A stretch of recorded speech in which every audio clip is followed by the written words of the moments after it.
This episode of the Totally Rad Show is brought to you by Audible. Coming up, Julia Louis-Dreyfus is back on TV. This time she's at HBO with Veep.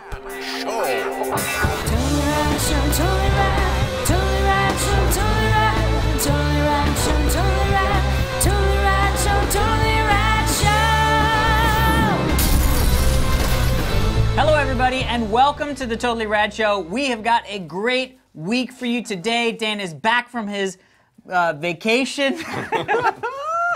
To the surface of the sun. You gotta tell people what's to the surface of the sun. I have a big bachelor party in Las Vegas this weekend, and So you guys all went tanning. we all went not unsafe, unnatural lights. Well, not unsafe.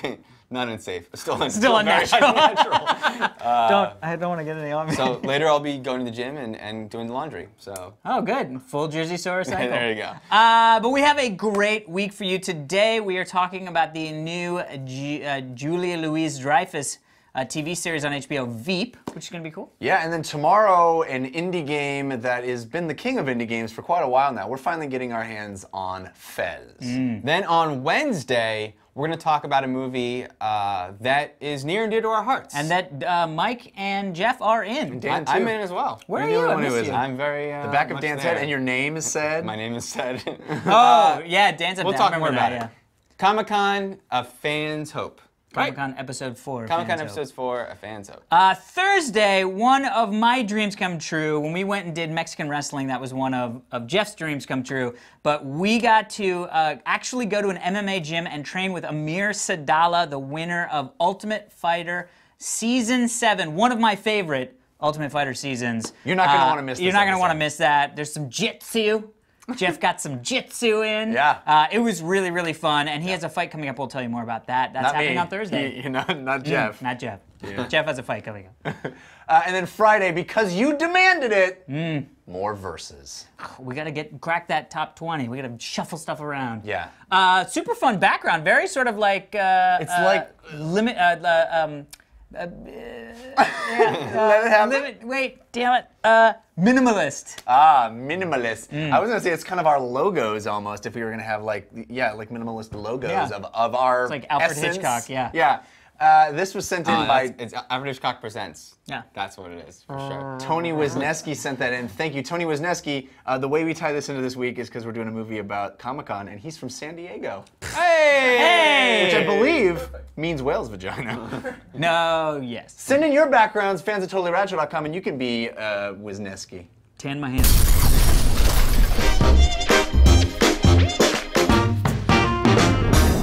So we are back in TV time. We got a lot of mid-season replacements or mid-season TV premieres. A couple from HBO, but today we're going to be talking about the new Julia Louis-Dreyfus TV series called Veep. It's a single-camera comedy for HBO every Sunday. Comes out on, it came out Sunday. Yesterday. Yesterday. Right after Game of Thrones. Right after Game of Thrones. Oh, wasn't that a great episode? You guys remember that? Riveting. All right, back to the present. So it's a single camera comedy that follows the Vice President of the United States and the trials and tribulations therein. Involves around her staff, the staff for the president, and I'm sure there's going to be tons of current event lampooning as we go. Not clear if there's a political leaning of the Vice President. Specifically avoiding it. Specifically ambiguous is You a will very never smart see idea. the president, and you will never know what political party. Yeah, which is actually a very smart idea for a single camera comedy about politics. So, Dan Trachtenberg, what did you think of Veep? While I thought the trailer for the show showed all the funniest parts, I still really liked it, and I'm excited to watch more. I love the kind of joke that is the under the breath throwaway right before we leave the scene or leave the shot, you know, like or someone you don't even see on camera yells at. I love that kind of joke, and this show thrives on a lot of that. So Very fast-paced, a lot of improv. and there's a lot of, it also has the thing that's in Community and other shows that it's a lot of jokes. Yeah. Hi, JPM. Yeah, yeah. There's very few lines that are seen. not specifically jokes. What's that? There are very few lines that are not specifically Totally, jokes. totally. And I think the casting is great. I mean, it's always hard to get a real taste of just the pilot, but it seems like I'm going to start to really enjoy. I will say, Anna Klumsky, awesome to see her. From My Girl? Yeah. She's And In the Which Loop? one was she? Oh, she's in The Loop as well. Which is what this show is basically Yes. based on. I never saw it. Did you saw In the Loop? Yeah. Okay. Yeah. Yeah. But you'll talk about it, I'm sure. I didn't love her yet. In Which the is pilot. she? Is she the sort of like second She's the blonde. staff? The Yeah. blonde Yeah. assistant. Interesting. But Interesting. yeah, fantastic. Fantastic. Yeah. All right, good for you. What did you think of Veep? Well, I did not feel as enthusiastic about it. I do like it, but probably because I was comparing it to In the Loop, and there's a television show that's also British. In the Loop was the based Thick of off- It or something. In the Loop, I think, was from a TV show, or Right. if not directly, but those guys all made a inspired- political TV show. I think it's Yeah, called yeah. Mike. Is it called Thick of It? Something like that. That sounds Anyway, weird. Thick of It? neither of you saw In the Loop. No. Watch it. Okay. It's vastly superior to this. And I think the chief reason why, it's the same concept. It is a political person, in this case, in the film, it is a member of British Parliament who's kind of has to come to the United States, and there's lots of big stars. James Gandolfini is in it, and lots of Do you have to know? One of my hurdles was knowing British anything about politics? British politics, feeling like I won't understand. No. Because they come here, right? Isn't it? They come here, and you get, it's sort of like, it's all about sort of like gearing up for the war, and this guy is brought in to be a representative of sort of both sides, and it's really not about politics or the inner workings of politics. It's sort of about this guy being a pawn, and that's what I liked about In the Loop is every single person in that movie is really freaking smart, except the guy in the center who's sort of a pawn to everybody. Yeah. Here, we have no one who is smart.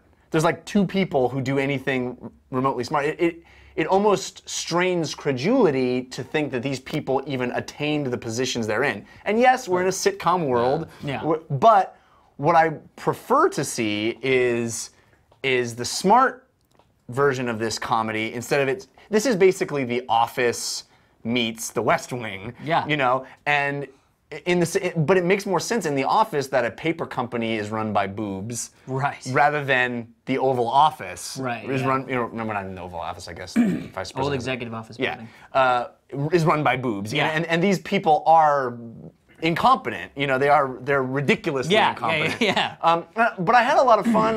As you said, I think the casting is excellent, and there are some fun things. I just constantly was comparing it to In the Loop and found it to be lacking in that regard, and it's very much the same kind of thing. I did appreciate, though, you know, we're sort of in this post-modern thing with the single camera docu-style where we're beyond needing to even explain why it's docu-style. Oh, yeah, it's just a technique. yeah. You know, and I like that. We don't Yeah, need to have the look at the camera and nod and wink and all that stuff. We Yeah. can just sort of, it's shot this way and you get Yeah, it. there were a and it's couple fine. movies that I think we just recently that I was like, if you had lost that, you would still gain the vibe and You the were talking look. about found footage. You were saying you just. Yeah, but that's the same sort of thing. Docu-style versus found footage, where you're still getting the gritty doc-style camera work, but you're just sort of going, we don't need to explain why it's doc-style anymore. Yeah.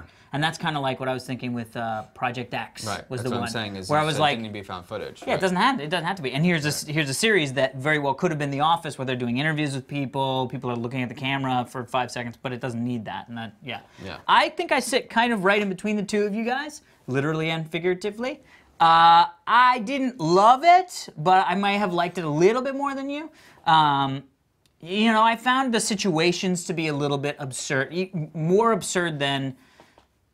You know, I mean, you give it a credit because it's like, okay, it's a comedy. They have to be absurd situations, or this is what the comedy trope is for this, is crazy absurd situations. And it might just be that because I'm not a big fan of politics, then a comedy version of politics isn't very interesting because the inner workings of the political stuff isn't interesting to me. You know what I mean?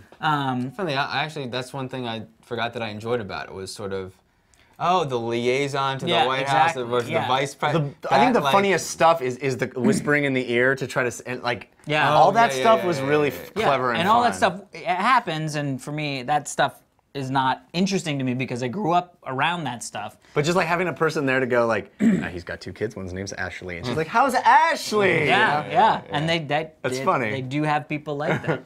I wish I had a person like that. That's why they have people like that. But yeah, so it was fun. It was funny. I don't know if this is going to fit into my rotation of the DVR, as it were. But it may be also one of those things that once it finds its sort of, a lot of TV shows. This is so hard when we review a pilot because, the pilot of a series and the series that people fall in love with are oftentimes very different. True. And a lot of times it takes a season just to even figure out the way that people work together. I mean, these are people that are thrown together for 2 weeks, and now they have to put out this thing and then continue to put things out every week. You know what I mean? So I think that there is a possibly great TV series in this, and it may very well find its footing to a place where I fall in love with it.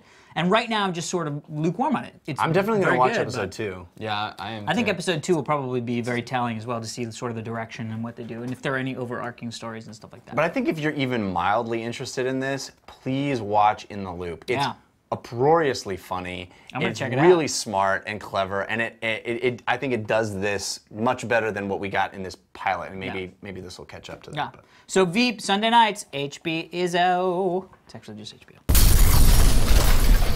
All right, everybody, be sure to stick around. We're going to be answering one of your Twitter questions right after this. But first, we want to thank our sponsors, Jeff Cannata. Audible.com is the leading provider of downloadable digital audiobooks and spoken word entertainment. What does that mean to you? That means you can listen to books super easily. With tons of variety. You can choose from over 100,000 titles on your iPod or MP3 player. You get them on there really easy. It's fantastic. If you've watched our show, you've heard me talk ad nauseum about Game of Thrones. By this time, you've listened to all the Song of Ice and Fire books. You're up to date. You've read through Dance of Dragons. Like me, you're eagerly awaiting the next one, and you go, where can I scratch that itch of George R.R. Martin? Well, he's got tons of other books. He's got a really cool thing called Wild Cards, which I highly recommend. Very, very cool. But what if you want that fantasy fix? What if you're looking for something to scratch that itch? I got a couple of recommendations for you over the next couple of weeks. The first recommendation to scratch that George R.R. Martin itch, if what you dig about that fantasy book is the sort of POV-ness of it, of being inside the heads of characters, even heads of characters maybe that you don't agree with, that are sort of the bad guys. How about checking out The Blade itself, which is the first book. Have you? Yeah. You like it? Yeah, awesome. Did you read the others? Action sequences? Nope, just The Blade. It is the name of the series is First Law. The First Law series.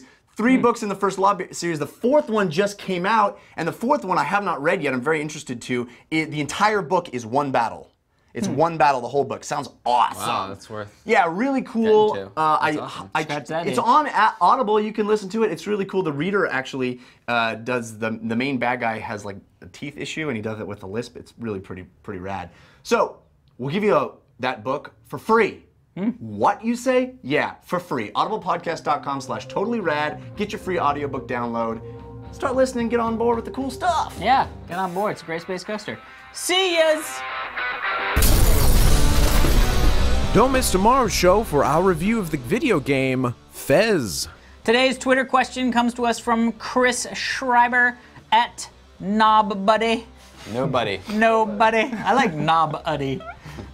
Director you'd most and least want to film your life story. Tarantino, Spielberg, Ken Burns, Wes Anderson, Coen Brothers, Miyazaki. Wow. Let's go best first. Well, right? the easy answer is Spielberg, because it would be a life-affirming and uplifting and end with a wonderful, happy ending. Unless it's my dad leaving me to go into space. So I think that's Is easy. your dad E.T. But I think here? for me, I would much more appreciate Ken Burns doing my documentary. Wow, Jeff was he was a real interesting man. Go-getter.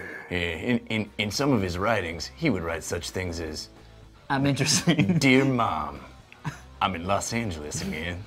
Did you see the Community It's sunny episode? here." Yeah, actually, I didn't. It was the one Community episode I did not like. It just went on. So Ken Burns, Spielberg, what are you? Ken Burns, Spielberg, I think would be a little bit too. It could err on schmaltz. and Ken Burns would be accurate, Correct. thorough. Yes. I would have it all. I could my generations passed down. You know, they would all fully understand. Yeah. Whereas without any affectation. taken, That's yeah. the thing. Even if it's not schmaltzy, it's someone's point of view. Yeah. Ken Burns, they would get the full story. Dan, no take this on is it. Dan Trachtenberg. That's So you're right. saying Ken Burns for best? Yes. I'm going Wes Anderson. It'd be so sad. I want You some want some- style in Your it. life would be so I want sad. some style with no murder. I mean, I would take Tarantino if I thought everybody would survive my story, no one's life gonna story, but survive nobody would that. survive. So I'm gonna go Wes Anderson. Interesting. Worst? Worst would be the Coen brothers. There's no doubt it would be profound, Oh, wow. but it would be very weird and disturbing. And I think all the others, Tarantino, even though it might be aggressive, it will be cool. Yeah. You know. Yeah. And Miyazaki would be weird. Weird. but pleasant. Yeah. So there's positives. Coen brothers, Yeah. profound is positive, but it Yeah. would be a little out What do there. you think? Yeah, I kind of agree with that. all I think that. Coen Brothers is. Coen Brothers is just bad. Even And when look- it seems normal, bad stuff's about to And look, happen. great directors, best, Totally Rad Picture of the Year a couple years ago, but I don't want them anywhere near my life story. Thank you, Chris Schreiber.